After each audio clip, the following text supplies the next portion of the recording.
ഹരേ കൃഷ്ണ. ചിന്തകൾ കൊണ്ട് മൂടിയ മനസ്സിനെ ഈശ്വര സ്വരൂപമാക്കി മാറ്റുവാൻ ഉതകുന്ന ഒരു എളുപ്പക്രിയയാണ് മന്ത്രജപം. നമ്മളിലെ ഈശ്വര തത്വത്തെ ഉണർത്തിക്കൊണ്ടുവരുവാനുള്ള ശ്രമമാണ് മന്ത്രജപത്തിലൂടെ നടക്കുന്നത്. പയർ മുളപ്പിക്കുമ്പോൾ അതിൻ്റെ ഗുണവും വിറ്റാമിനുകളും കൂടുന്നു.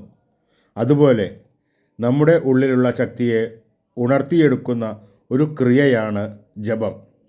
അതുമാത്രമല്ല, ജപത്തിൻ്റെ തരംഗങ്ങളിലൂടെ അന്തരീക്ഷവും ശുദ്ധമാകുന്നു. നമ്മൾ കണ്ണൊന്നടച്ചാൽ അറിയാം മനസ്സ് എവിടെയാണിരിക്കുന്നതെന്ന്.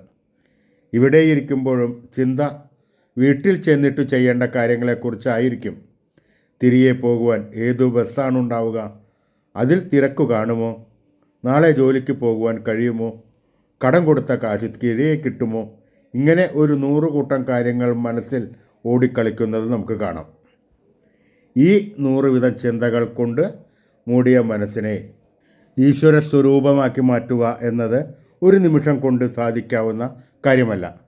അതിന് നിരന്തര ശ്രമം ആവശ്യമുണ്ട്. അതിനുള്ള ഒരു എളുപ്പക്രിയയാണ് മന്ത്രജപം. ഇത് എല്ലാവരും പരിശീലിക്കുക. ഹരേ ഗുരുവായൂരപ്പ ശരണം.